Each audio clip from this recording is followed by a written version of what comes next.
Please. Yes.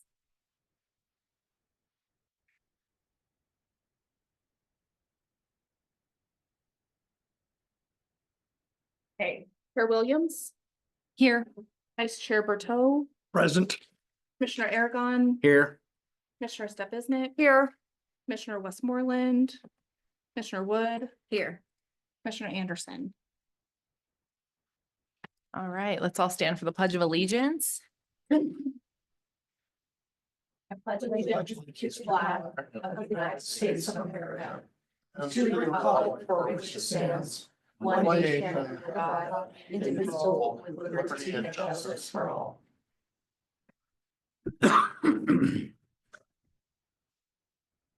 Thanks. And Nicole, do we have any public comments tonight that aren't a part of the agenda?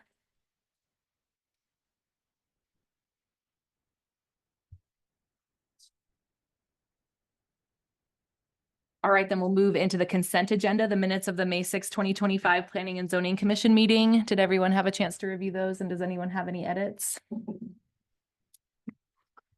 I move approval of the May 6th, 2025 minutes. We have a motion from Commissioner Berteau, I'll second that. second from Commissioner Stepiznik. All those in favor? Any opposed? All right, we'll move on to any conflicts of interest this evening.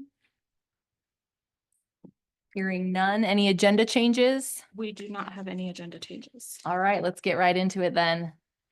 Loris Lenda, final plat and PUD. This is a public notice action item, and I will turn it over to Director Centeno. Thank you. Yes.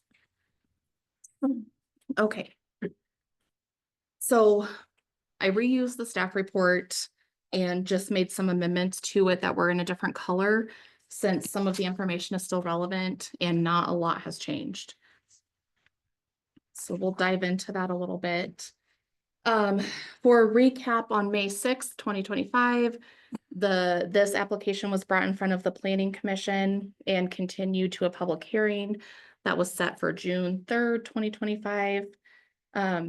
As directed by the Planning Commission, town staff and the applicant met to further discuss 3 elements of the application, which were the commercial square footages, parkland dedication, and allowable uses.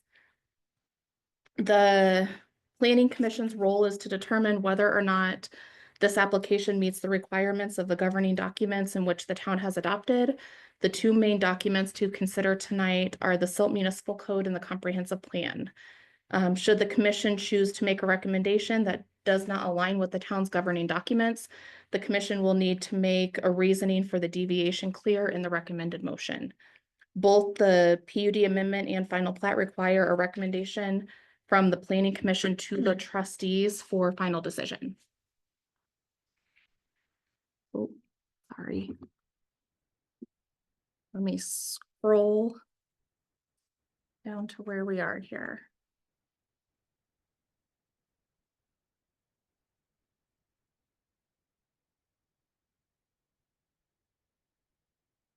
A lot easier when there's a Sheila helping. Is Sheila not on tonight? No, she does the trustees. Ah. Okay, so in the zone districts, we revamped some of the verbiage for the island and the commercial residential mix of the CMU. With the comprehensive plan, while town staff believes that limited residential is allowed, even though it doesn't directly specify it, it should not be allowed to overcrowd or dominate over top of the commercial uses.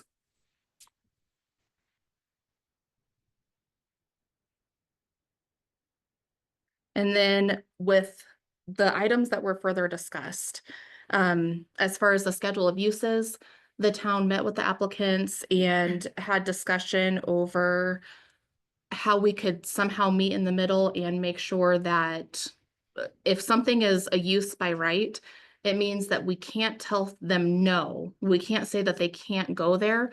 We can only help determine what it looks like, or like through site plan review, and make sure that we can talk about hours, or we could talk about the look of the building, but we can't tell them that they can't be there. So with a special use, we do have more of an ability to say, yeah, that doesn't fit. You would have to have a special request to allow this to be located at this, like within this zone district. And so the applicant was prepared to have a couple of those elements moved into the special use permitting so that they could weigh in on it and the town could also weigh in on it to ensure that something like light manufacturing wouldn't be disruptive within that zone district or any of the other, especially within the residential aspects of that, of this proposed PUD. The parkland dedication, we're gonna get into a little bit more. We did attach our attorney's memo to the staff report for more clarification. So we'll circle back around to that one. And then with the residential density and minimum commercial requirements, the applicant did send us an email with a few revisions that they were willing to meet in the middle on. And that was with tract 3. We had talked about tract 3 pretty extensively at the last meeting. And it was brought up, maybe we can do, maybe they can do more commercial and other tracts. They have decided that Page West, who is the residential developer, is not going to do the multifamily in tract 3, and that they would make tract 3 more of a hub with the opportunity to still have residential, but as a secondary use above a commercial ground floor. August Group will continue to maintain the ownership of that tract and develop that tract. August Group is the applicants, and the proposed zoning would be updated to allow the commercial or the residential over top of the commercial. They had proposed originally 8,000 square feet of commercial.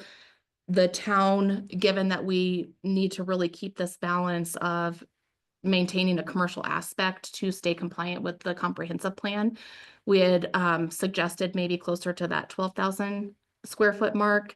The applicant has come back and said that they would be willing to do 10,000 square feet of commercial, and they do not want any sort of mandate or timeline within the PUD or governing documents that would give them a deadline for adding the commercial, because they want to develop the residential first.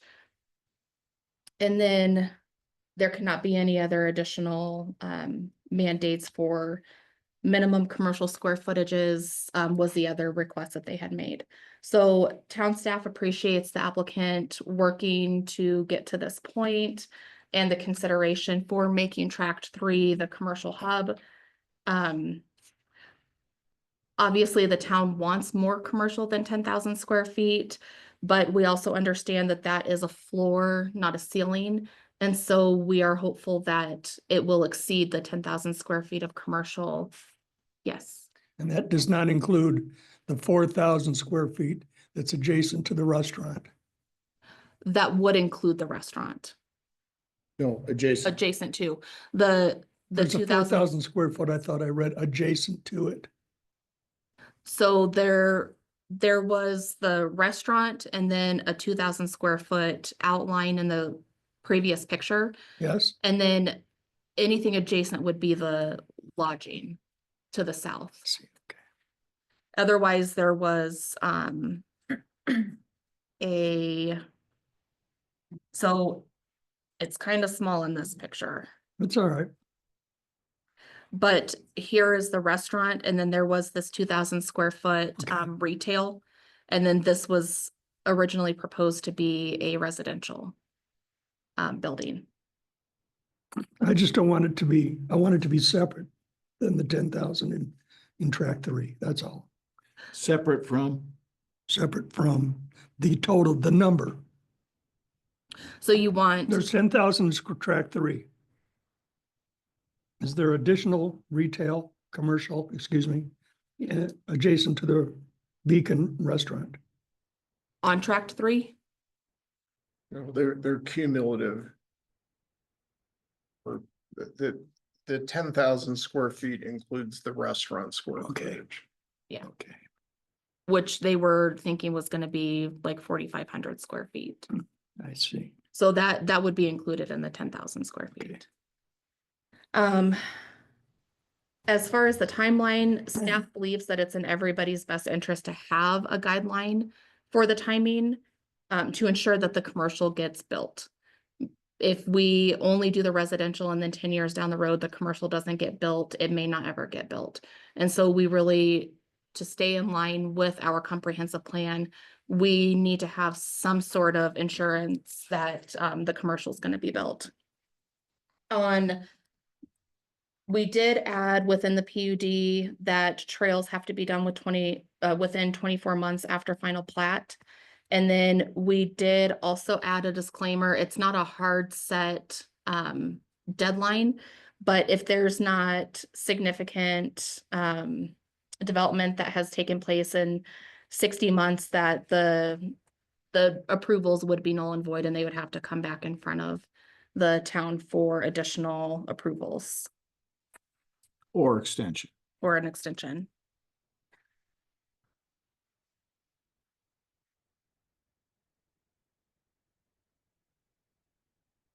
So overall, staff's findings are, we're thankful that the applicant has been willing to work with us. Where there's been endless hours put into this application from our engineer, our staff, our attorneys, and then their development team.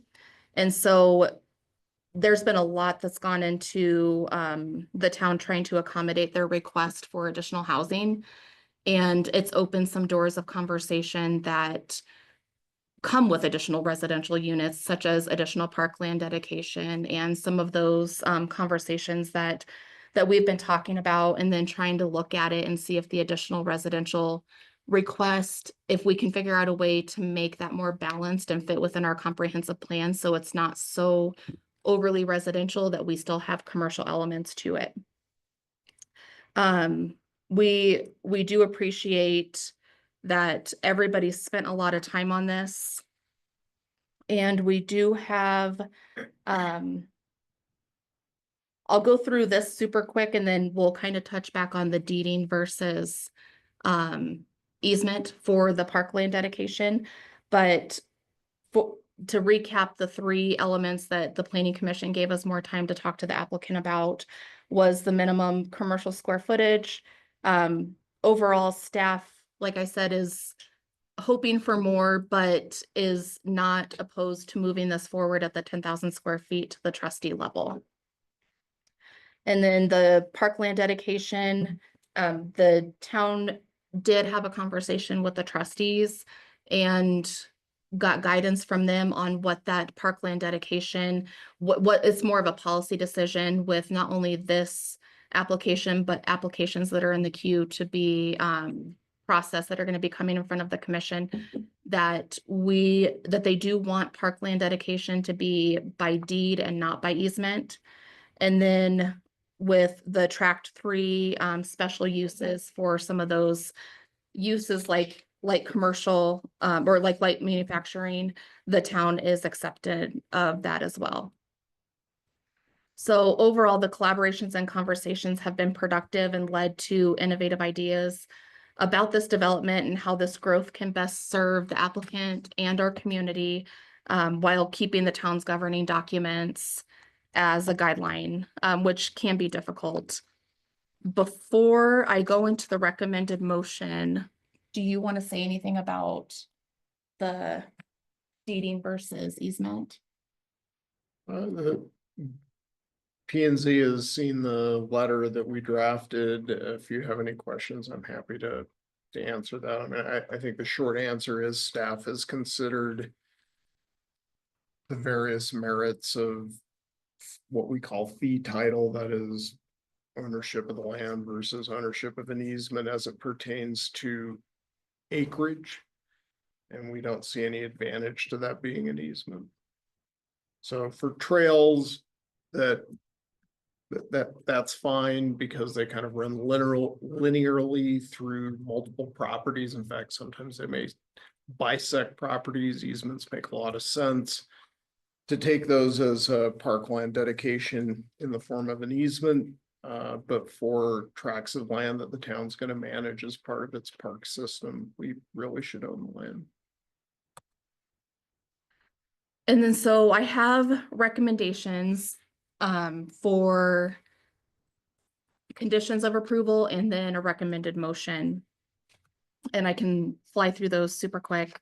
The first one is that all representation made is going to be considered part of the approval, that the applicant provides additional requested documents and pays all fees, that the parkland dedication of the island be satisfied by deed and not easement. Number 4 is that the trail system would be completed within the 24 months of the final plat. Number 5 is that in the event that progress has not been made within 50 months, they would have to reapply or ask for an extension from the Board of Trustees. Number 6 is that the changes that town staff made to the PUD guide, which was also attached to the staff report, be final. And then number 7 is the engineering. There's still quite a few outstanding items from the engineering. At the last meeting, Attorney Bond said that, you know, we're okay at the planning commission side. Before this can go in front of the trustees, they're gonna have to be at 100% engineering. And then number 8 would be that the Department of Transportation requirements be met. And number 9 is that the fire department requirements be met. And number 10 is that all referral agencies' requirements are met. Number 11 is that each track would have to come in front of the Planning Commission for a site plan review. And then number 12 is just reiterating that this approval is not for construction, but rather just for zoning. And there is a recommended motion. And then I know at the last meeting, we combined and that was for the PUD. This is for the final plat. There was not a lot that changed within the final plat. A lot of that is going to be that engineering that's going to need to change based off of the PUD approvals. And so it's the same recommended conditions and motion. So I am happy to answer any questions that you may have, and then we can invite the applicant up to speak. Great. Thank you, Nicole. Does anyone have any questions? No questions. Thanks for the blue text. Yeah, that was super helpful. Oh, good. I was hoping it wasn't going to be confusing. And so just to reiterate what you had just said, so last month, these were 2 separate items on the agenda. And now now we've combined them, but it is still 2 separate motions that need to be made, correct? Yeah, so it's still 2 different public hearings. I mean, it was all. It is still 2 different public hearings as Yeah, well. so Okay. because if we needed to approve one and not the other, it would give you guys that flexibility to do that. Sure. Okay. If you can just help me keep that straight when I go to Yes. take public comment and do that, that would be great. Thank you. All right. If anyone else doesn't have any questions, we'll invite Cole and Michael Mitchell to come up.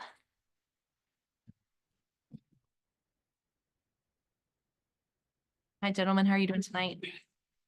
Well, how are you? Doing well, thanks. Thanks for coming back before us. Looking forward to hearing more about the conversation that you had with the town and yeah, a little bit more about what changes have been made since we last saw you. Yeah. Well, Madam Chair, members of the commission, I appreciate your time. I appear to you today with a pit in my stomach. Madam Chair, last time you mentioned being bullied. Having received the staff report and packet on Saturday, I was surprised by the consistent use of synonyms for collaboration, as we certainly do not share that sentiment. We feel bullied. Time and time again, we have given ground only to be met with rejections of our offers or more requests. Following last month's meeting, Mitchell and I, along with our partners at Page West, took seriously the feedback and guidance from this commission, the comments from the public, and conferred with one another and had a virtual meeting with town staff. Resultantly, we offered hard concessions from our perspective, including that Page West would no longer build 24 residential units on Tract 3, that Mitchell and I would agree to a larger minimum square footage of commercial on Tract 3. Additionally, we accepted special use language for uses in Tract 3. And this information, curiously not noted in the staff report, we offered a compromise on open space by offering a majority of the required parkland, 1.5 acres, to the town through deed for recreation purposes, with the remainder of Tract 8A to be put in a public conservation easement in order to prevent habitat degradation. In return, we asked for similar good faith consideration from the town, guaranteeing that the tract would be monitored by AVLT to ensure protection, and that in the event that it was not, that it would revert to us to be protected by public easement. These were all rejected.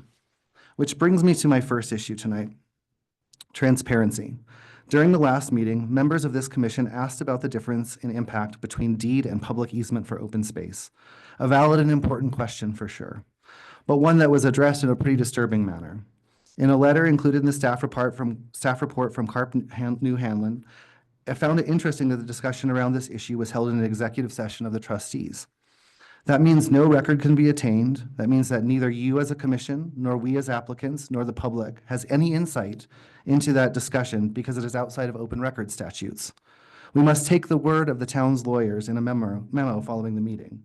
This seems odd, considering that it has come to my attention that the town of Newcastle City Council had this very same discussion in a public meeting.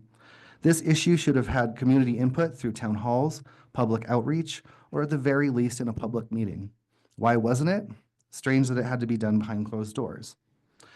The second item I would raise is town resources for and commitment to upkeep. Yesterday, I went to several town parks and trails. I saw maintenance issues on paths, bridges, signage, and recreation equipment, riparian bank erosion, significant lengths of unplanned path development through habitat, and litter, including an unopened beer.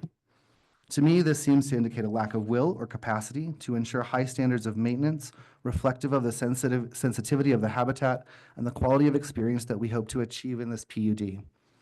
That said, despite these challenges, we would like to make progress tonight. I would ask for your consideration for the following edits to the PUD guide and conditions of approval. In section Island Area Tract 8A, to increase the buffer zone of trail construction from 50 to 75 feet from the boundaries of the tract with 8B and Tract 4, with the exception of the bridge to cross the channel. To add language that the minimum maintenance standards must be upheld, that bench and table design, numbers and locations be mutually agreed upon and remain unchanged. That no expansion of any trails, not just formal trails as noted in the staff submitted PUD, and to require mutually agreed upon barriers, enforcement mechanisms, and habitat reclamation standards to prevent habitat damage. The second, in the letter from Carp New Hanlon, Mr. Bond, a line stands out to me that says, the town anticipates that the yet to be named park will fall under the same code provisions that govern the Silt River Preserve, which include restrictions on noise, dogs, and hours of use. These are all things that we would like to see, but which may be amended from time to time, subject to the agreement with Aspen Valley Land Trust to the Silt River, related to the Silt River Preserve. I would ask you that you add a condition that the ability to change regulations on Tract 8A require consent of the owner of Tract B as well as AVLT. As we have mentioned time and time again, we are not huge developers and we are not out-of-state interests. I grew up in this community. We have a small business, beloved and visited by many on this property currently. We are pouring our blood, sweat, tears, and treasure into this effort. We are committed to this being a successful, thriving, welcoming addition to Silt. And tonight, I'm asking for your understanding, your support, and your bravery. Thank you. Mitchell, do you have anything that you'd like to add? I do, yeah. We wrote these independent, sometimes a couple lives around each other and not necessarily with each other. And today was one of those days. So we wrote our pieces independently. There are some overlaps, but I think the overlaps are important to kind of stress some of the points. So commissioners, thank you. Thanks again for all of your time last month. It was like 3.5 hours. At the closing of that session, you directed us and staff to go work things out. The week following that meeting, Cole and I had a long call with Jim and Nicole. We were hopeful that their positioning on some of the outstanding issues had changed a bit, giving public comment and your direction. But their positions nor their approach had changed. Jim asked us how we might get creative to find ways to add commercial across the development. and eventually said he was thinking about another 12,000 square feet across tracks 5 and 6. Another 12,000 square feet, another moving of the goalposts. He also remained adamant about deeding tract 8A, but we did talk quite a bit about our shared goals for that part of the development and seemed to be quite aligned that conservation was our shared top goal. We talked a bit about our different versions of light manufacturing and that perhaps that could become special use instead of use by right. He and Nicole promised that their attorney would get back to us as to the legal differences between deeding and easement.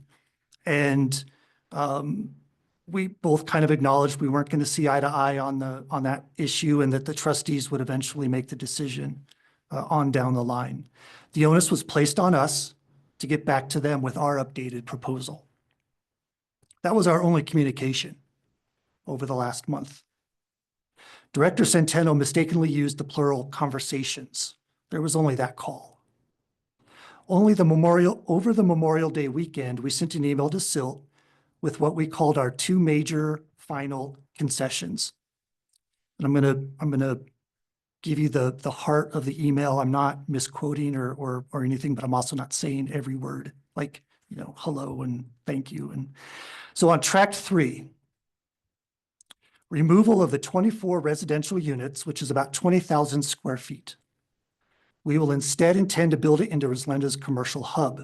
If there ever is any residential on tract 3, it must be above ground floor office or commercial space. We will agree to a minimum build out of 10,000 square feet of commercial on tract 3, but there cannot be any timeline or mandate to artificially force the timing or sequencing of any amount of commercial. And there cannot be any mandate to build commercial on any other tract within the PUD. Tract 8A, 1.5 acres will be deeded to Silt. The remainder will be a conservation easement. No dogs, no build out, no organized events. The deed will include a reverter to the then owner of tract 8B in the event of any unresolved usage issues or maintenance obligations as determined by AVLT, solely by AVLT. We will build the bridge and the path, will remove the noxious flora to be offset in full by credited fees. The town will be responsible for upkeep and maintenance. No additional parking, no porta potties. Access to the deeded portion will have the same rules as town parks, nothing after sundown, no alcohol, etc.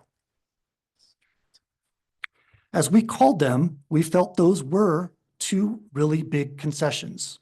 And there was a lot of angst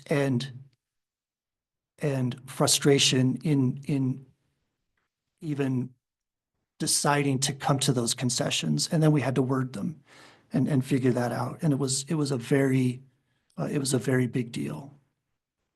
But in the end, they were well thought out. They had our full team support, and they were designed to also give the town everything Jim and Nicole said was important to Silt. We ended our email that with those 2 concessions, we expected the email to conclude negotiations on all other PUD and ARADA elements in question, and we told them that we looked forward to their support. There was no response to that email. There was no response to that email until we received the P&Z packet on Saturday afternoon. In the packet, we learned that the town accepted only one of our concessions and ignored the other. We were hoping for a give and take. That's a popular phrase that's been used over the last couple years. But we ended up only giving, as has been the history over the last 6 months. In the packet, we also learned that the trustees had an executive session to talk about deed versus easement, and that they decided deed was the way to go, but that the executive session wasn't about Rislenda per se. There is literally no reason that the topic needed to be an executive session, as other towns here in the valley have had the discussion in public. Others have called it suspicious. I'll call it just interesting. Finally, we learned in the packet of a brand new condition of approval. That's twice now that we've had entirely new pieces added at the last minute with no chance for discussion before coming before you. I am asking you tonight to vote for approval, but to strike down a few of the conditions staff has asked for. Strike down number 3. I'm going to give you a second option tonight and go a bit further than Cole did and ask you to be agnostic to the issue tonight. Be agnostic. Many of you have said you believe an easement is the way to go, and you've heard from many Silt residents, they also believe deeding is bad form. Tract 8A, we've never talked about this, the origin of Tract 8A. Tract 8A was created to be owned and managed by the Rislenda HOA as an amenity. On March 31st, Jim let us know via email that, quote, based on the increase of residential density and the required parkland dedication per the town code, the town is requiring that Tract 8A be deeded to the town for public use, end quote. This was 100% out of the blue. Until then, we had been working on finding space throughout the development for parkland. Despite our initial pushback and then eventual agreement to hand it over through an easement, the town's not backed off one bit. I'm asking you tonight to not endorse number 3 and let the trustees deal with it next month cleanly. To keep it included as a condition of approval only condones the pretty awful way that this topic has been handled. If you do choose to keep it as a condition, please consider Cole's thoughtful and really important edits. Strike down number 5. This is a brand new item. We only saw it over the weekend and haven't been able to fully digest it or understand what it even means. What is substantial? What is the impact of having the PUD guide nullified? I understand that the town is hopeful that all of Rislenda gets developed over as short a period as possible, as are we. But this is just another out of the blue condition. It's yet another stick, when perhaps a carrot instead might have done, like an incentive of some sort if certain conditions are met. But we shouldn't have to hash those details out here tonight, so please strike down number 5. Thank you again for your time and your thoughtful consideration. We do look forward to getting this plat approved so we can instead start talking about site plans and building permits. Thank you. Thank you, Mitchell. Does anyone have any questions of our applicants?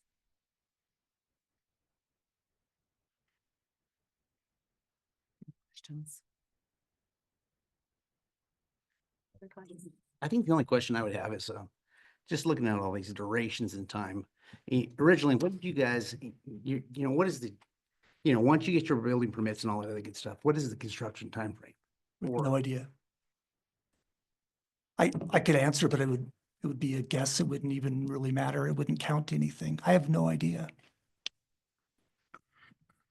Okay, yeah, that just confuses me because, with 60 months, there's got to be something we're coming up with. But what does substantial mean? Right? What is Depending- the definition of substantial? And then what is the recourse of having your, and that was brought out on Saturday. We've not even had time to have a discussion, to push back, to ask these questions, right? It's already in the packet. And so we're on our Well, heels there. I would also say meeting after meeting after meeting, we have said, our partners at Page West have said that they want to be ready to submit site plan as soon as possible. And that the first thing that we have to do is to immediately start doing the development of the horizontal infrastructure from sewage to electricity to water, et cetera.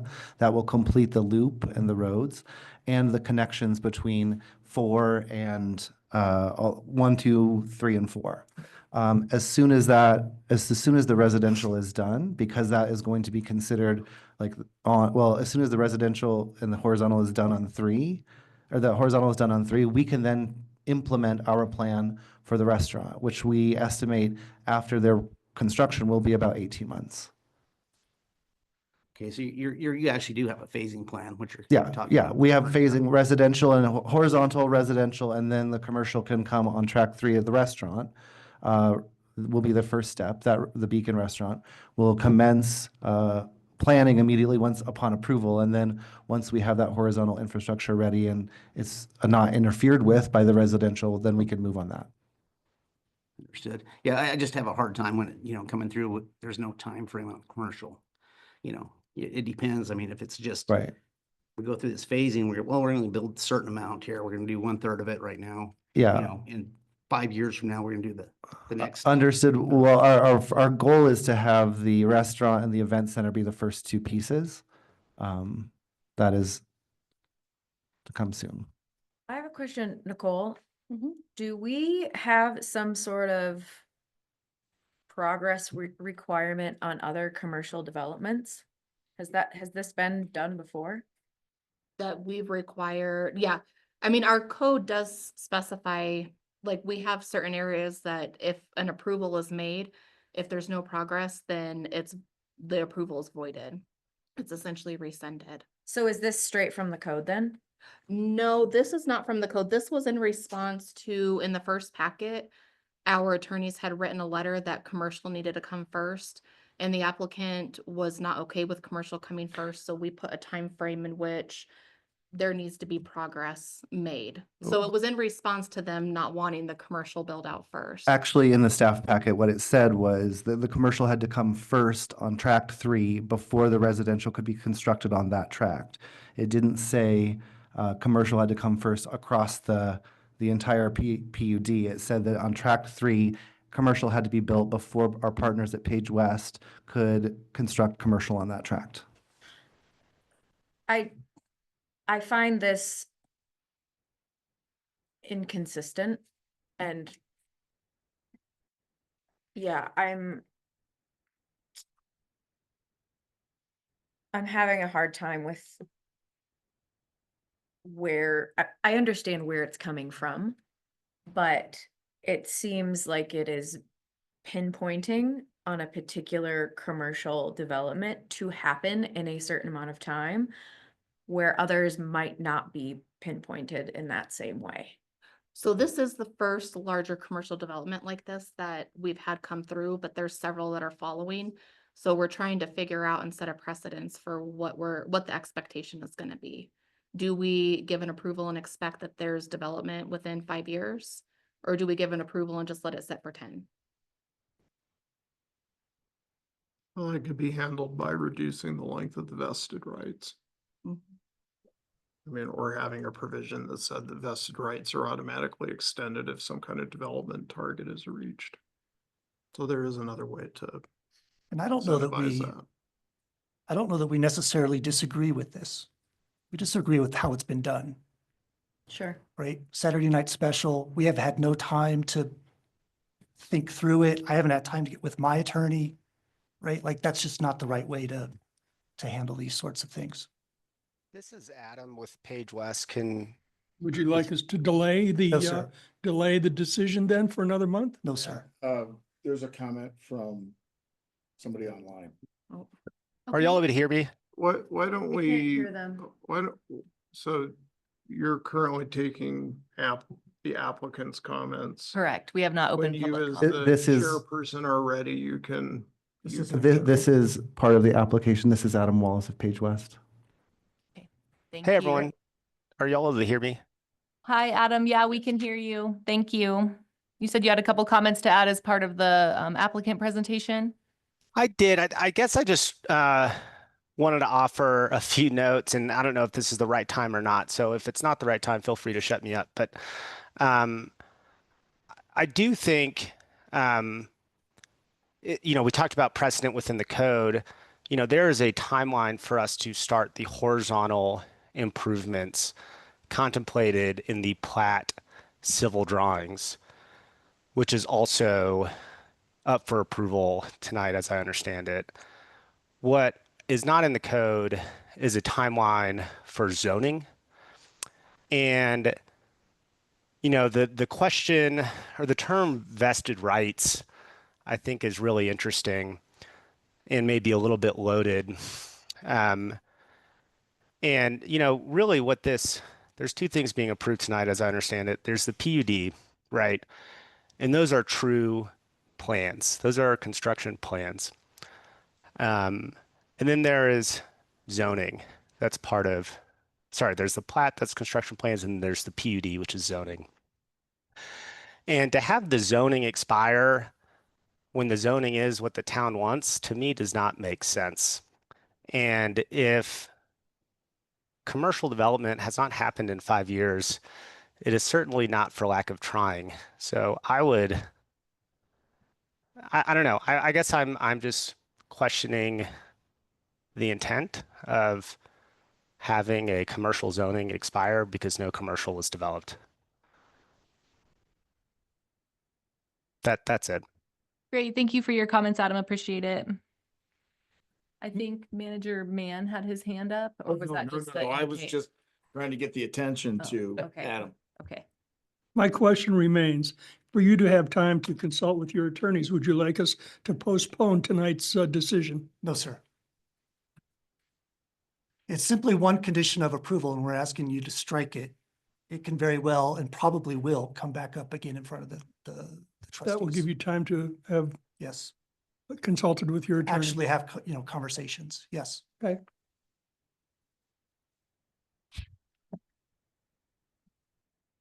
Thank you for your really thoughtful responses, and kind of bringing to light just a few of the challenges that you're facing right now. I'm really sorry to hear that not as much progress was made as we think this whole board was kind of anticipating that there would be, and the kind of lack of perhaps additional follow-up or communications kind of leaving you guys in a really difficult spot tonight. Leaves us in a difficult spot too. I think I had made the comments last month, it feels a bit like the commission is being kind of pitted against the town in terms of what's currently in our comprehensive plan in the code. That perhaps being, for lack of a better term, outdated. But the direction giving to this commission tonight regarding any decisions that are made that perhaps go against the spirit of the intention in the comprehensive plan, needing to have kind of backup. I agree with Commissioner Berteau in the idea of I want to give this application the best shot that it has in front of the Board of Trustees. And so I would love to get a lot of these issues resolved before we make the Board of Trustees solve them. Seeing as how you've reached a bit of an impasse, I'm curious to hear, perhaps after public comment, what the rest of our commissioners think. It does seem like there's a desire from both the town and the applicant for approval, just some differences in how we set up what some of those conditions are. So with that, I'll go ahead and open this up to public comment for the Rislende final plat. It's now 7:16. We'll go ahead and open it up to public comment for any members of the public that are here tonight that would like to take 3 minutes each to speak. I'll just remind everyone that our rules for public comment are over here to the right of me. Public will each have 3 minutes to speak. We don't keep a timer, so just try to contain that to yourself. And then after public comment, I do have one written here that I'll read. We'll ask the applicants to come back up and we'll further our discussion. So thanks everyone for hanging in there for tonight. Well, good afternoon, good evening. Thank you guys for providing this forum and appreciate your guys' time and volunteer. Yeah, thanks for coming back in. Again, Chance Jenkins, I live east of Ide Creek, drive past the island 3-4 times a day. Come down the frontage road every day. I'm the president of Holy Cross Cattlemen's Association and member of the Garfield RE2 School Board. Are you speaking on their behalf? No. Or yours? No, I'm just full disclosure. Thank you for the time and thank you for providing this forum. Last time I was here, I spoke in support of the Rislende project. I think I still butchered it, but I spoke about the need for development such as this. I spoke about the concerns I had regarding private property rights and the ramifications of such questionable decisions. I then sat through and got to listen to the meeting and got to hear the conversation between the city council, city employees, and you as public officials who were appointed to govern. The first unsettling comment came from the chair herself and was just a few minutes ago. You are putting us in a bad situation where we are disagreeing with the staff. As a public official myself, this concerned me, and I have had time to think. While it is important to foster healthy working relationships within the body you are part of, it is even more important to govern. There are times when any organization needs to question and consider what is before it, to be accountable to its needs and change direction.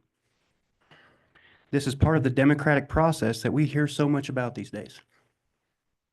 I implore you to actually take the reins of this process as intended. Governing is hard, as it should be. The second comment came from the council at the time to the commissioners when asked what is the difference between an easement and deeding the parcel over to the city. I was here to witness the offer of achieving open space requirements, the alleged objective, through easement. Council said the quiet part out loud, and I quote, "It's really about control."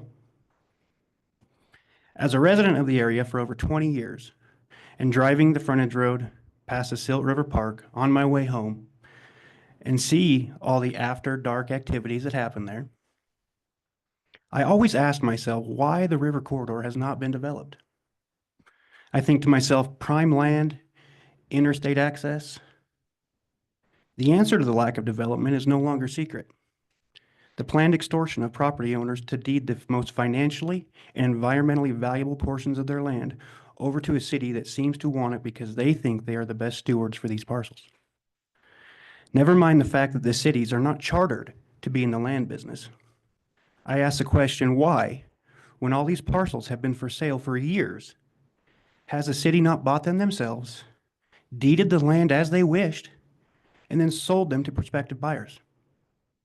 The answer in this case seems not to be complicated. It's easier for the city to let someone else pay market value and at their expense resurvey, title work, and then use the tried and true tactic of extortion. This brings me to my final point, and maybe the most questionable thing I have ever heard in a public meeting in this area. When discussing the square footage requirement around a certain tract of land, the other quiet part was said out loud. Well, we could fluctuate on those rules if we were to be deeded the island. Think about that for a minute. Never mind the good intentions that you say are behind these demands. Look at the ethical implications. Really think about it. To have a government apparatus think they have the ability and the right to extort prospective investments is not only extremely dangerous, it also is acting as a loudspeaker to anyone else that might have the ability to invest. And I'm going to leave you with this, a quote from George Washington. Government is not reason. It is not eloquence. It is force. Like a fire, it is a dangerous servant and a fearful master. When it seizes land, it claims progress. But too often, it's just power cloaked in promises. Thank you for your time. Thanks, Mr. Jenkins.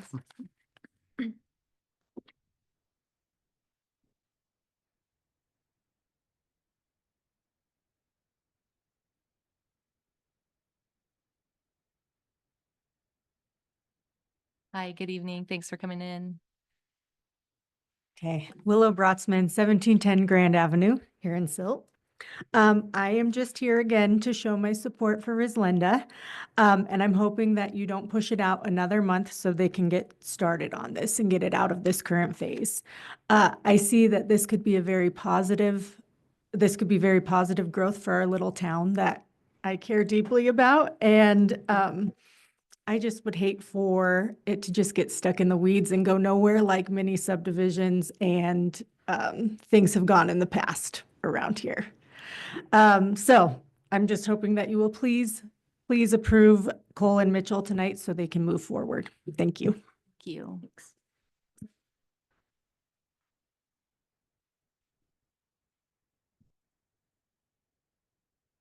Hi, good evening. Thanks for coming in. I'm Pam Berger. I live south of Silt.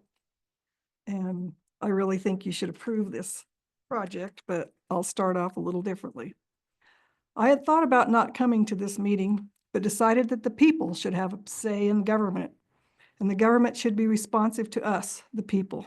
These young men have put their heart and soul into this project with great thought and respect for the process, I feel, but they have not received the same respect. It seems all of the positive things that they bring to the table have been ignored.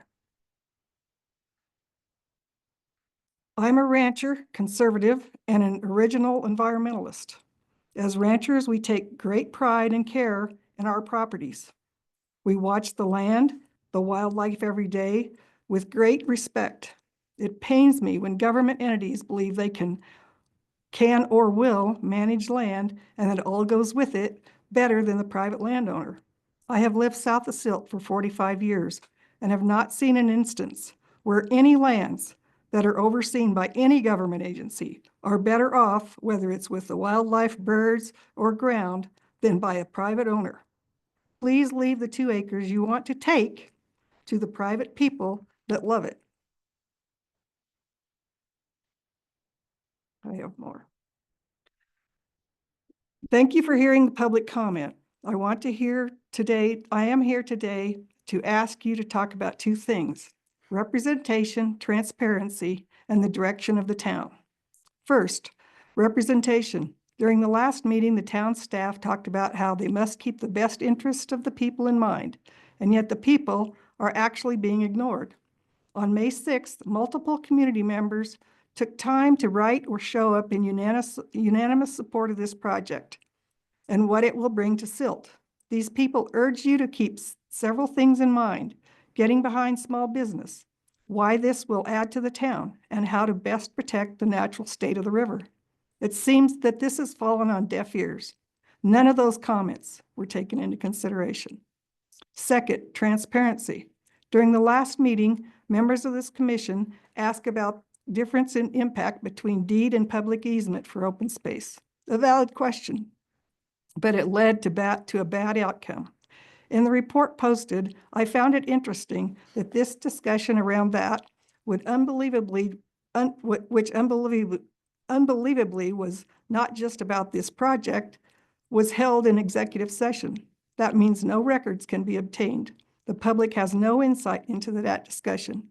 None of us even know how the discussion played out, or if staff, council, and the trustees discussed anything beyond the project. All of this because it is outside of Colorado Open Records statute. We must have to take the word of the town's lawyers in a memo following the meeting. This issue should be on community input through town halls, public outreach, or at the very least, a public meeting.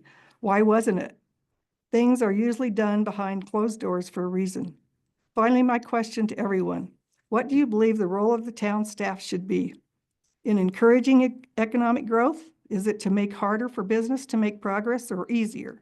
I challenge you to ask anyone in this valley which town is the most difficult to do business in. Perhaps that should be considered as you make this decision. Please, please support these guys. They're trying to be honest and good with you. Thank you. Thank you.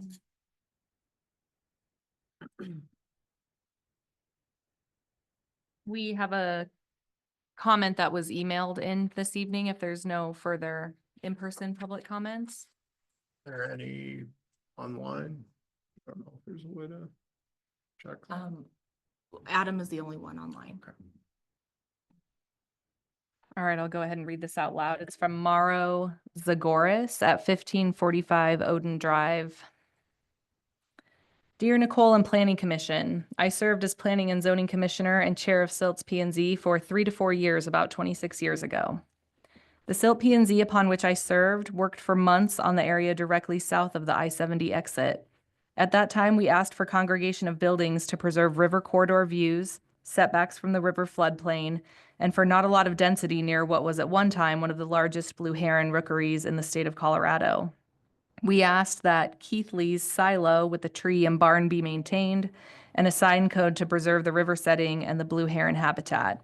We knew then that people moving here value scenery and wildlife. So now I am aware of Rislenda's plan to the east of the plot I mentioned in the above paragraph. I have been to Rislenda establishment 3 times. Rislenda is an additional amenity that will enhance our community and all who travel here. This establishment strikes me as honoring the river values we have tried to maintain and the wildlife corridors we sought to protect. It also honors the proximity to our beloved Silt Water Park, one of our few amenities with wildness and openness to all. Important to this particular property is wildlife habitat. The Rislenda property has key deer fawning habitat on it. Rislenda is seeking conservation easement protection through a VLT. When I look at the other area by the hotel, I see a bike path 10 feet off the river. This is not what I want here at Rislenda. We want preservation of fawning and riparian habitat, especially since this is across the street from our wilderness silt park. I am a lover of bike trails, and Lova was literally started by my husband out of my business office approximately 20 to 25 years ago. So you know I support bike paths, but not here. I am unable to be at the P&Z meeting tonight. I encourage you to maintain Silt's values and to think about the future of our community. We are literally building a town here from the ground up. We are no longer a very poor community desperate for development.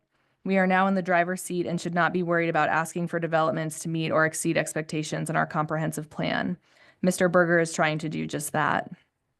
Like miners claim that our commission handled all those years ago, Rislenda will be a silt hotspot that is unique and designed in the very spirit of silt-specific community values. Thank you for all your hard work on the commission. Thanks for your consideration of this subject matter. Mauro Zagoras.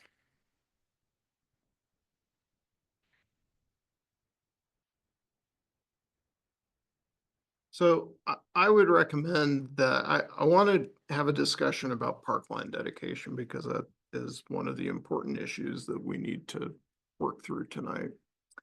I'd like to do it and preserve the opportunity for the applicants to come back and to be able to respond to that if they have thoughts or comments about it.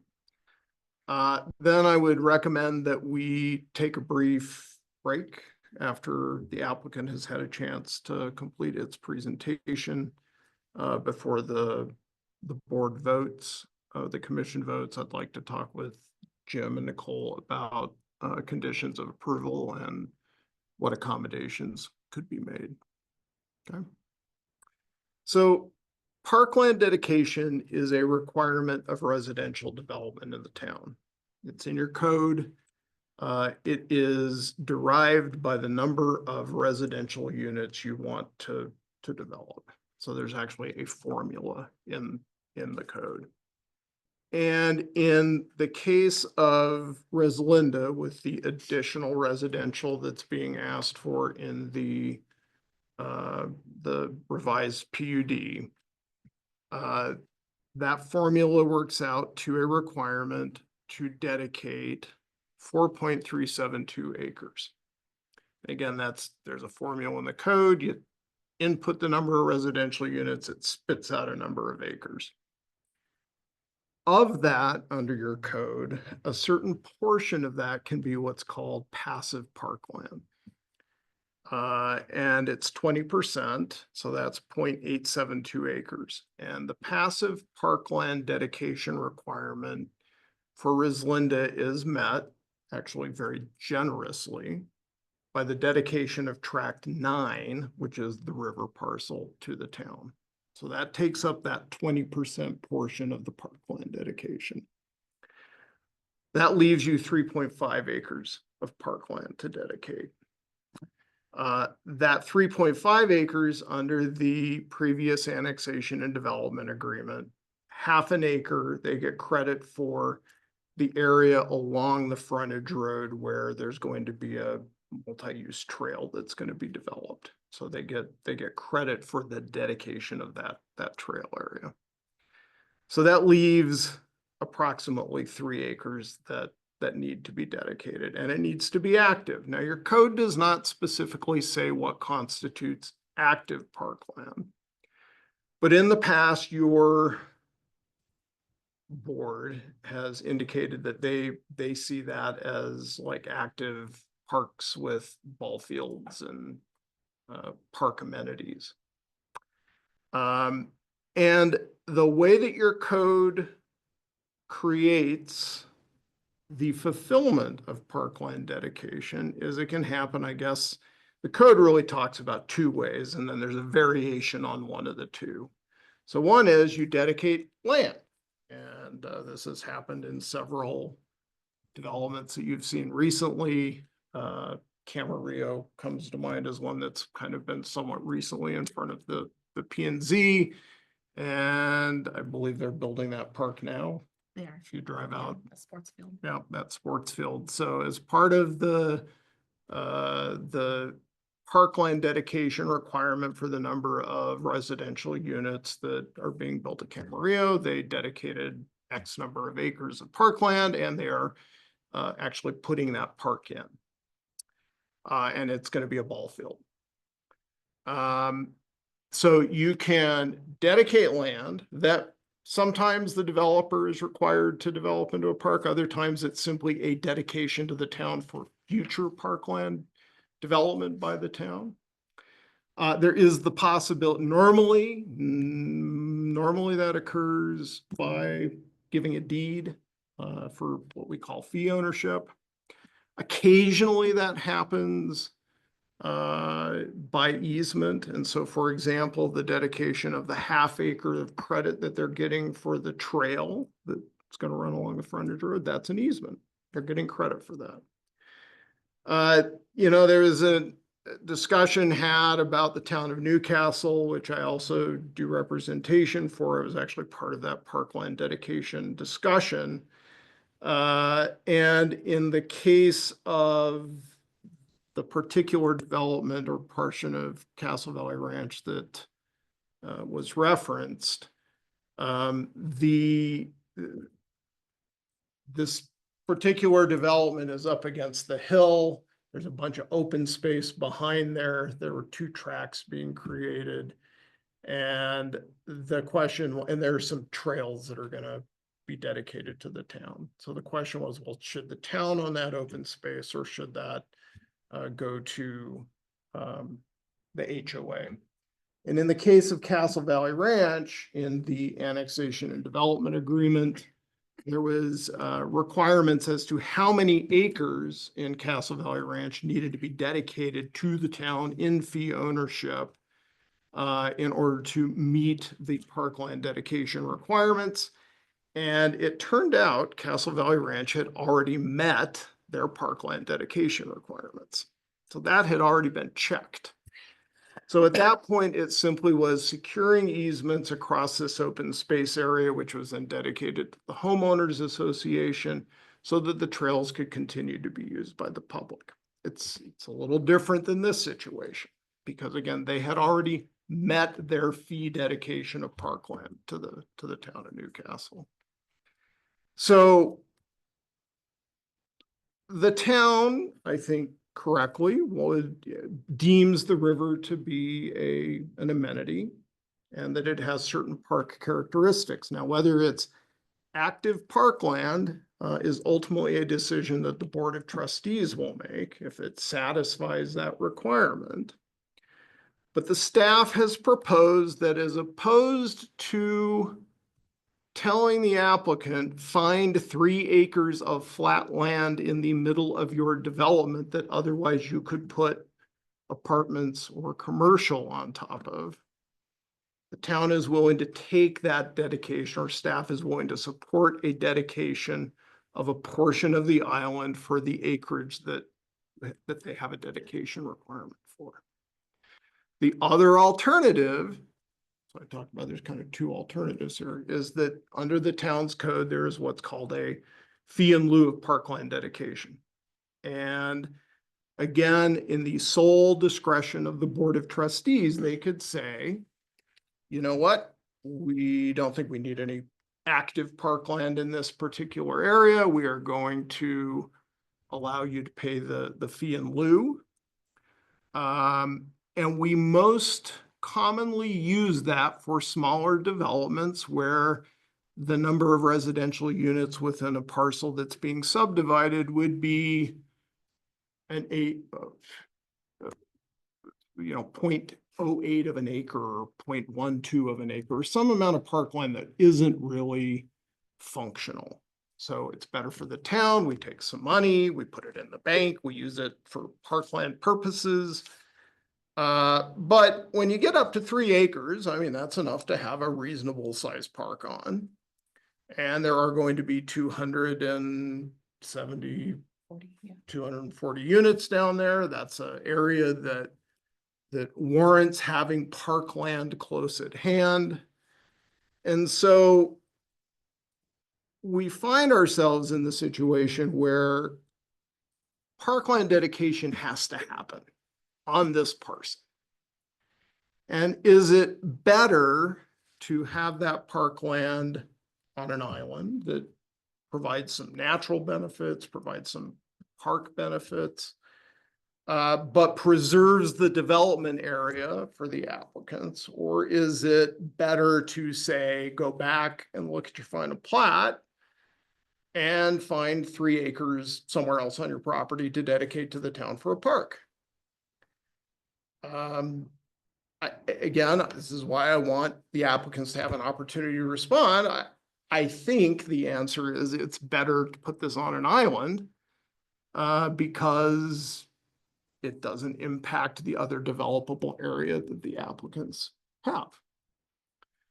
Parkland dedication has to be met at the time of final plat. So one of the 2 requests you have in front of you today, one is to change the zoning to add residential, to modify the commercial, to do the things that was discussed in Nicole's staff report. The other one is to approve this final plat. At the time that that plat is recorded, the parkland has to be dedicated under your code. So if we got to find 3 acres somewhere else within the development to fulfill the parkland dedication requirement, it means we've got to reverse course and have them go back and look at the plat and figure out where that 3 acres is going to be. And it is going to then come back to you as the Planning and Zoning Commission to review a revision to the plat. And again, I want Coleman Mitchell to be able to have an opportunity to respond to this, but I don't think that's in anybody's desired interest. Now, with respect to an easement and with respect to conservation easements and a few other things that were discussed by the applicant. Again, the code requires the dedication, the permanent dedication of parkland. It is, you are adding residents to the town in order to fulfill the recreational needs. The town needs parkland. And this is how we get it. It is not a taking. It is a reasonable exaction that is correlated to the number of residents that are coming into town. You want residents to be part of your development, you must provide parks. It's been upheld by the Supreme Court. So you have this opportunity, well, you have this obligation to dedicate the parkland. It's got to be dedicated at the time of the final plat, and it has to be permanent. And the town owns parks throughout town. You're all met with residents here. You know where the parks are. I'm sure the town's maintenance is not always perfect. The town also has some very nice parks. And we regulate parks through 2 mechanisms. One is the zoning. Okay, so the zoning can have certain restrictions on how land is used, including parkland. And we have a parks code. So there's a portion of the town code that talks about parks. No alcohol, parks close at sunset, half hour after sunset, parks, no dogs. I mean, there are these things in the code. And the town needs to regulate its park system using the vehicles that the town uses to manage its parks, which are zoning and its code. And we can't have additional requirements imposed on top of that. I mean, I guess with respect to a conservation easement, if the Board of Trustees thought that that was of value to the town, and the town does own property that is subject to a conservation easement out at the preserve. But one important thing to remember about the preserve is the town did not buy that. The town was gifted that property by AVLT subject to a conservation easement. So it is kind of this special thing within the town's parks and open space that we have this preserve, but it was not done through parkland dedication that we ended up with that. It was literally AVLT went out and said, we have an opportunity to preserve this land. We have the money to buy it. We're going to give it to you, town, to manage, subject to a conservation easement. And it fulfills a special purpose in that it is not active parkland out there, quite to the contrary, as everyone's been out and enjoyed it. It is very much a passive open space experience, which again, under your code, there's this distinction between active parkland and passive parkland. Okay. So discussion was had about that we did have an executive session with the Board of Trustees. Again, the board is ultimately the decider. You can make a recommendation, but the board makes decisions related to how we accept parkland. You had raised the legal question of the distinction between an easement dedication and a fee dedication. The board was ultimately going to have to make this decision, or ultimately does have to make this decision when this application ends up in its court. So we did some research on parkland dedication, and when under the law, it's done via easement, and when under the law, it's done via dedication. And as with anybody in this room, when you have an attorney and you receive legal advice, you get to get that legal advice in private. So we had a discussion about the legal merits of an easement versus fee dedication. No decision was made. That decision ultimately will be made by the Board of Trustees when this application ends up in front of them. You as a planning commission can, you could choose to modify your recommendation to the P&Z about how the parkland is dedicated. I think this stands a better chance of finding its way toward an approval where relatively natural land that is not susceptible to putting a ball field on it gets accepted as an active parkland dedication with your recommendation that that's a good idea.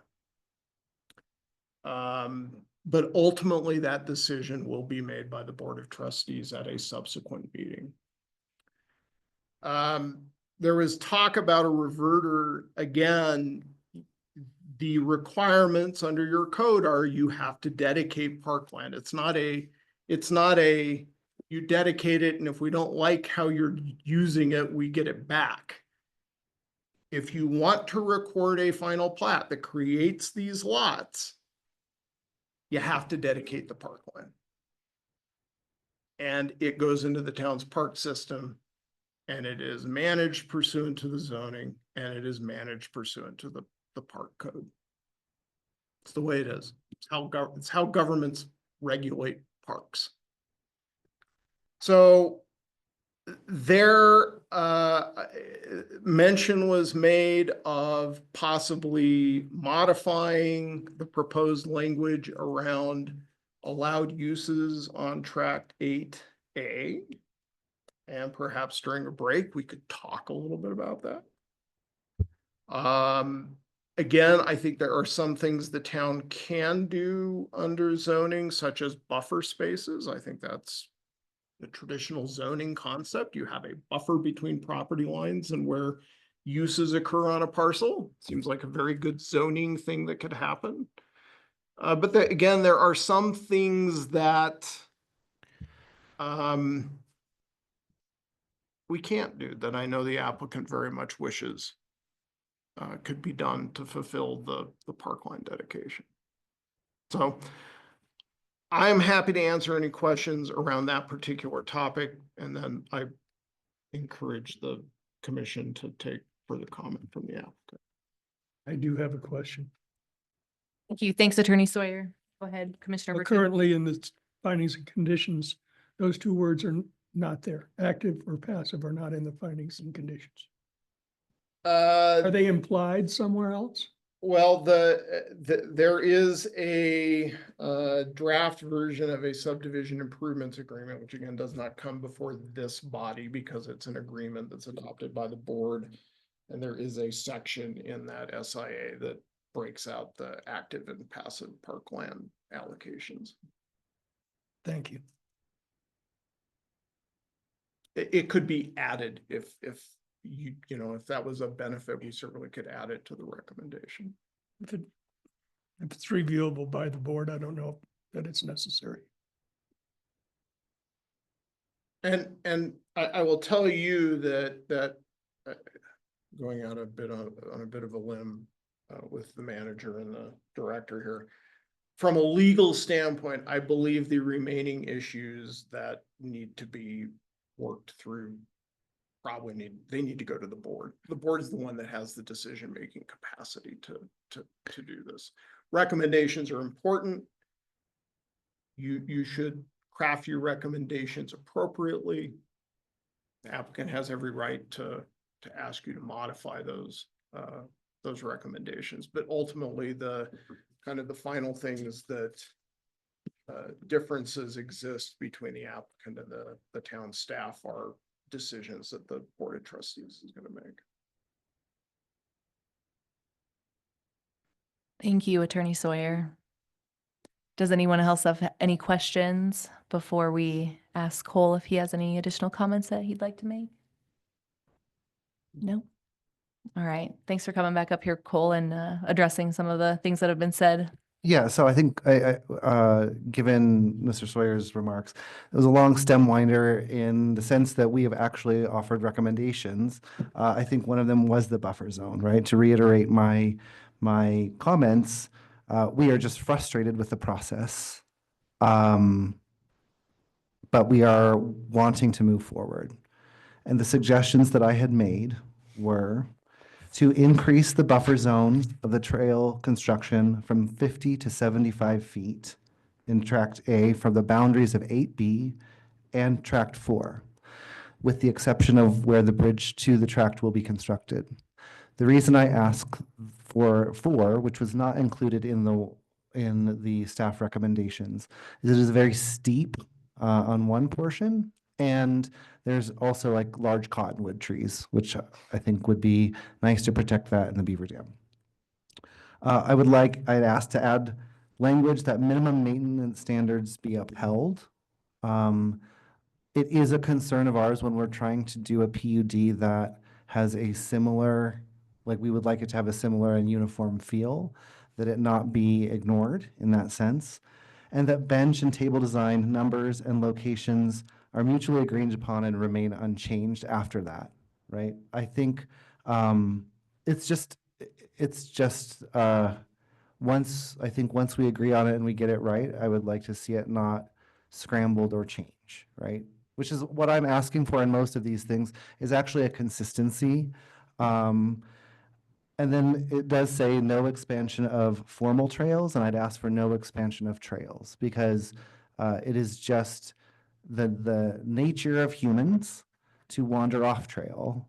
And I think is to the extent that can be encouraged in any agreement, and I don't know, Mr. Sawyer, where that would go or anything, but to try to construct it as such that we do prevent riverbank erosion and other things, as you might see at the Silt River Park.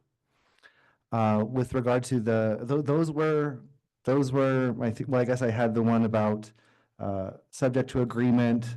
The use could be amended by AVLT, subject to agreement. And I would like to also see that a mutuality, because if there is a decision at AVLT, whether it's Dog Park or anywhere else, or the Silt Preserve or anywhere else, that all of a sudden we are doing organized events or something like that. That seems like something that we should be part of when it comes to being a border. I don't know about the 60 months. I think that timeline is really hard, especially in economically uncertain times, and the construction of commercial. But I'm sure we could find a way that we can be held to it. Again, I would reiterate, we are committed to this because it's literally everything to us. And this is not an intention, and I understand the preservation of the town's interest to have this become a reality. We are committed to making it a reality. It's just that when you are not a conglomerate or large development company, it's hard to look at that and say, we can swallow that, right? If it were some large out-of-state group with a bunch of lawyers and a bunch of money that they have on hand, I'm sure that they would agree to it. It's just a concern of ours of being able to execute based on what we are foreseeing. So. Great, thank you for your response. I would like to propose we take a 10-minute recess.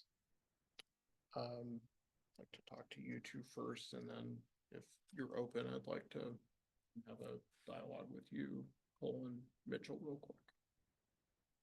Chair, I'd like to move that we have a recess of at least 10 minutes. I'll second. All right, we'll go ahead and recess. It's 7:53. We'll reconvene, let's say at 8:05. Thanks.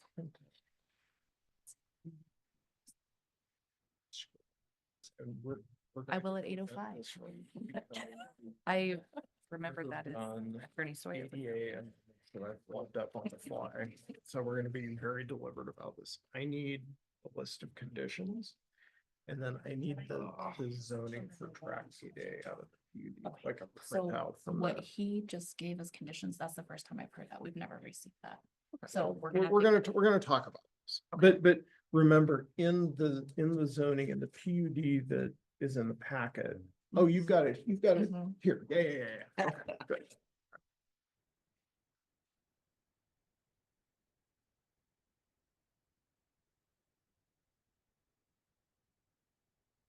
You're off. Did I Sure, pause it right there? Sheila's. Yeah, you should pause everything so we don't record casual conversation. How are you? How are you? Doing well, thanks. Find the Zoom. Then I can go put my kids to bed and. We should ask Nicole that before she leaves.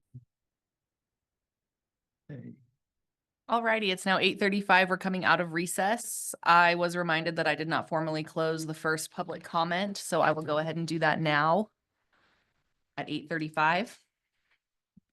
And let's move on. Attorney Sawyer, do you want to share some results of the conversations that were had during recess? Yes, thank you. We've met as a staff and we've had an opportunity to talk to the applicant, and we have some recommendations for the form of the resolution recommending approval of this PUD, which and as well as a few proposed changes to the zoning in the PUD guide for tract 8A, and we'll kind of hit those one after the other. So with respect to the planning recommendations, we recommend approval omitting number 5. So recommendation number 5 or condition number 5. That condition gets, it's a bit of a comp plan compliance issue because it's how do we ensure that commercial actually happens when the comp plan says commercial needs to be an important part of this development. But we are going to have a further dialogue internally. We think there's some different ways of accomplishing that are more compatible with both the town's interests and the applicant's interests. We'll have a dialogue with them around that. And so we are comfortable with recommending that that condition to be stripped from the list of conditions. Then with respect to the PUD guide on tract 8A, we have 3 proposed changes, and I think if you just say you move to approve the PUD guide subject to the changes that the town attorney discussed, we will finalize the verbiage, not in this meeting, but in consultation with the applicants. So the first one is if you look at I think it's on page 5 of the PUD guide, it talks about tract 8A under B, operation and maintenance. We want to make sure that we include the word fencing in the improvements that are permissible on the island, because there probably is the need for some fencing out there. Number 2, under that same subsection B, we're going to increase the buffer to 75 feet, and it will be not only from tract 8B, but also from tract 4. Okay. And then finally, we are going to add to the zoning for tract 8A a requirement that park development plans, either initial or amendments or changes thereto, will come through the town's site plan review process, so that there is an opportunity for neighboring landowners, the applicants in this case, the public, to be able to view a site plan, for the P&Z to be able to vet that, and then have that be approved by the P&Z through your normal site plan review process. So those are the 3 changes to the PUD guide. Have I missed anything that we discussed? Oh, thank you. And then that is in section 4C, which is effect on PUD of site plan review process and SILT Colorado Municipal Code changes. So there is a sentence there that talks about if the town ever eliminates its site plan review process, that whatever process is created in its stead, it governs. And it specifically says residential and commercial. We want to just add parkland to that, so that it's clear that, again, parkland is subject to either our current site plan regulations, or if they were to ever be superseded by something, in this case, the parkland on tract 8A would be subject to whatever the replacement regulations are. You've got that note. I'll add that note here.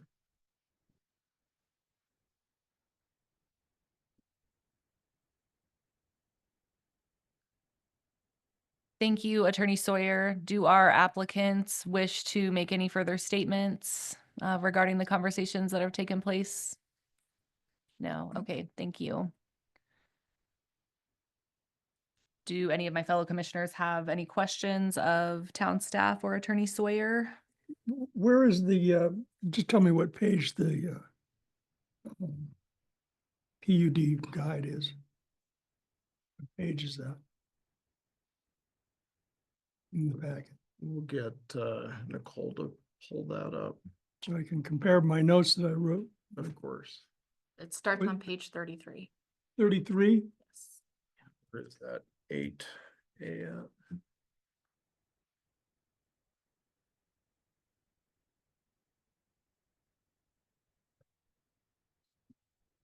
Page 37 is where 8A is.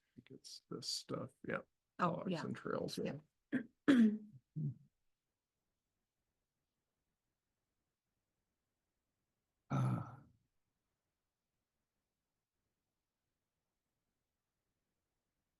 Would anyone like to have any further discussion? Or I guess we need to make the decision on this before we open up the public comment to the PUD. Right now, we're on the final plat. Do I need to differentiate between those two things? I think we're on the PUD. We're on the PUD. Okay.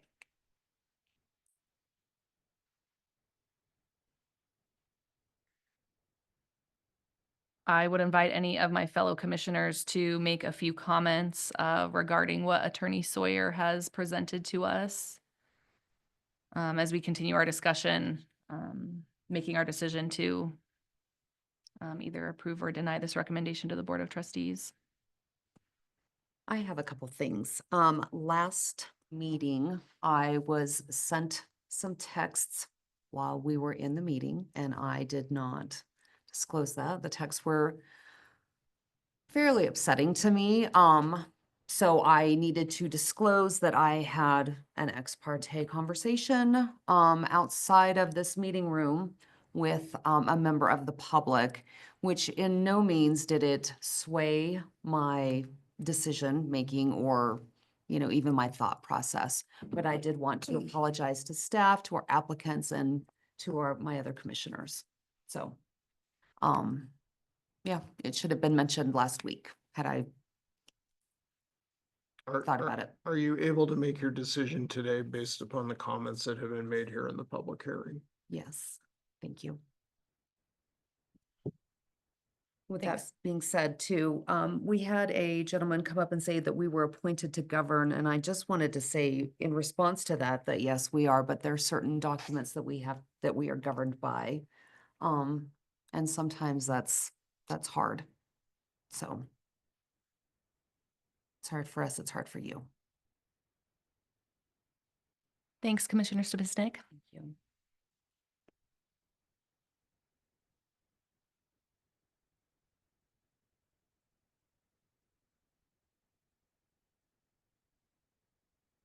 So is there a second public hearing coming?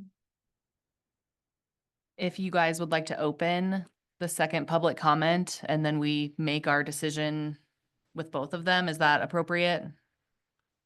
Attorney Sawyer, or would you like one to be finished before the other one is entertained? I guess it's cleaner to go one after the other. Okay, Although that being said, the changes to the recommendations, the elimination of number 5 would apply equally to the conditions of approval for the plat. sure. So right now we're just talking about PUD.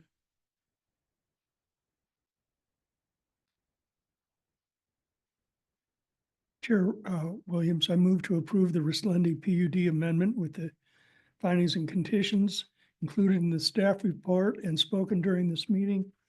We will eliminate condition number 5 and other changes spoken into the record by the town attorney with regards to the PUD guide will be adhered to in my motion, in our vote.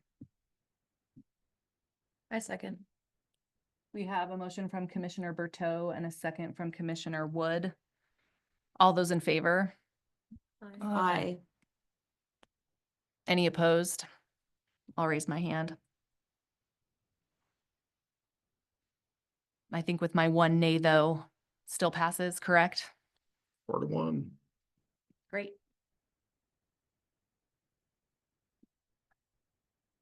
So now we will move on to the public hearing and public comment for the final plat for the Rislenda PUD. Does anyone have any further comments that they'd like to make regarding this second public comment period before I open it? Nicole, do you have any further? I do not have any further comments before public comment is opened. Great. It's 8:46. I'll open public comment. And hearing nothing, we'll go ahead and close it. If there's any further discussion that anyone would like to have, otherwise I would entertain a similar motion for approval. Chair Williams, I just would offer the applicants an opportunity if they have anything they want to. Absolutely. Gentlemen, would you have anything else that you would like to offer up this evening? Nothing. I think we've said enough. We've all said enough in here tonight. Thank you. Thanks, Attorney Sawyer.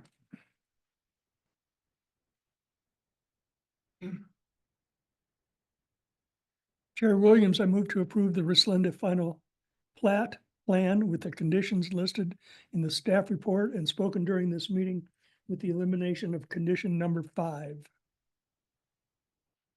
I second that. We have a motion from Commissioner Berteau, a second from Commissioner Stavisnik. All those in favor? Aye. And I'll be opposed again. All right, carries 4-1. And I think that wraps up this agenda item. Thank you, Commissioners. Thank you, staff. Thank you. Thanks.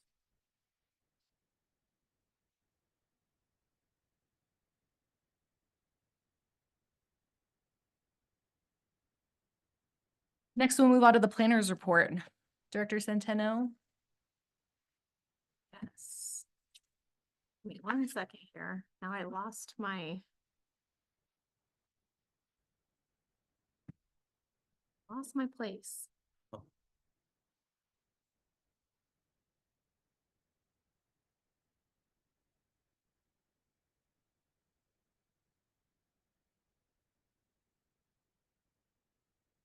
Alrighty, so a couple things that I wanted to point out is, we have 4 seats that are the terms are gonna expire.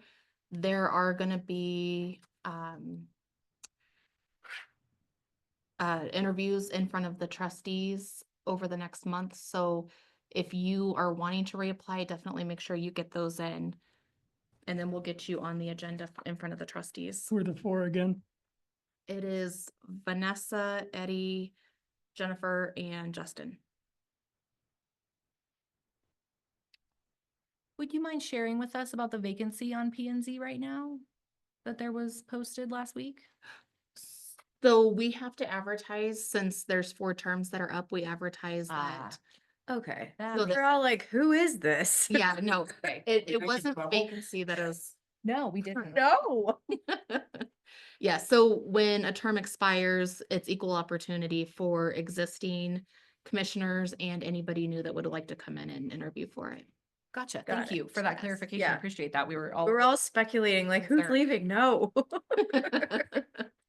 Yes, and then, given the time, I won't go into great detail about the staff report. But I will remind the commission that we do have some upcoming concerts and movie nights in June. That will be the 6th is a movie night, the 13th and the 27th are, concerts. So we would love for you guys to join us for those. And then it is very, very possible that we will have another commission meeting on potentially the 17th or the 24th. So if we're able to pull something together that we can have a meeting, I will definitely let you guys know. But we will have to double up at some point here. Is this because of I won't be here on the 17th. development applications? We have a lot of applications Oh, in the wow. queue. Yeah. We do. Yeah, we'd like to get some of those taken care of. Any clues what they might be? So on my staff report, there's a list of items Oh, that okay. have land use applications. Oh, But let's I see. believe the next one that we would try to squeeze in here to get it over with, and through the process and off of our plate would be it would be a site plan amendment for, River Trace. And lot line Can I- adjustment. Request the 24th, I think. Me too. 'Cause we're gonna Okay, get yourself so the off. 24th would work better for everybody here. So if we can get that pulled together, we'll have a 24th. Are they meeting. expanding I'm curious, are they expanding their parking? They are. Oh, wow. Yeah, that is part of their, lot line adjustment, Very good. would be additional parking. I will not be here on the 24th. Don't let that stop you. Okay, Yeah, I'm not gonna be here either. and we can I'll send Maybe an taking email a out and try to vacation On get, the 24th, then will I? Okay. 3 is a quorum. Well, you can do the 17th. Eddie and I will not be here that day, so. Yeah. So it's 2 and 2. No matter what, right? Draw straws. Yeah, either way. Does anyone else have any questions about the planners report?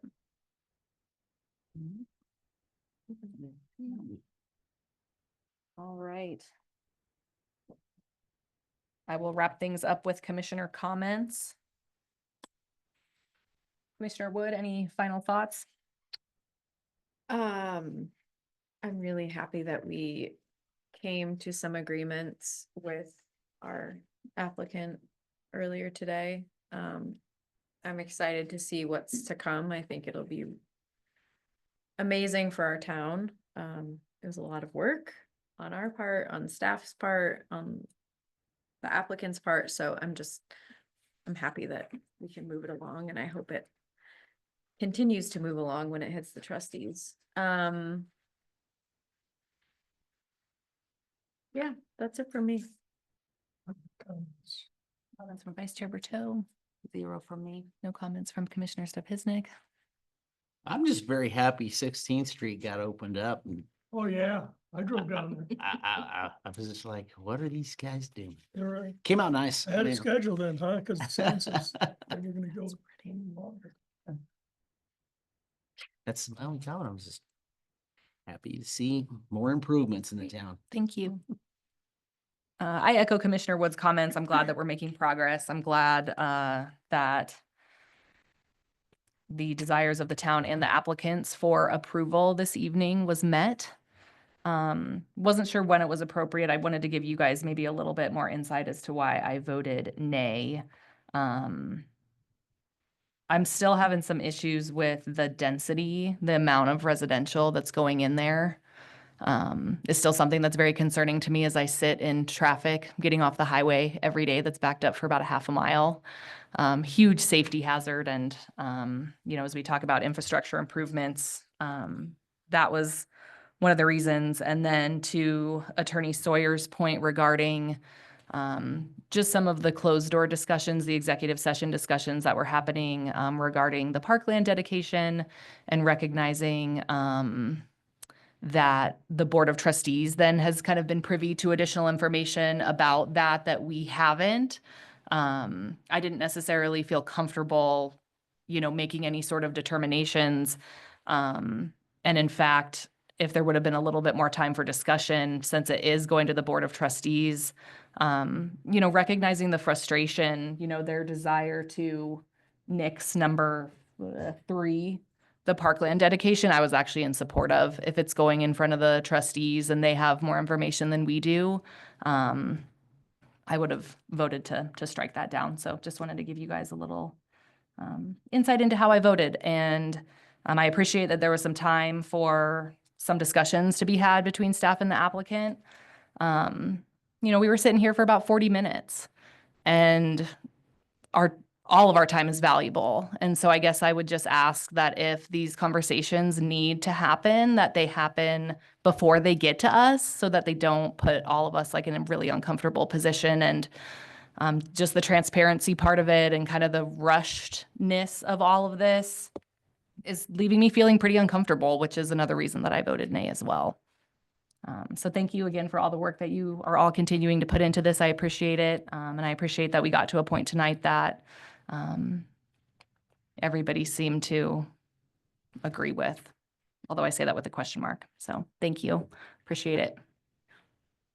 Move we adjourn. All right, 8:56. Thanks, guys. Thank you.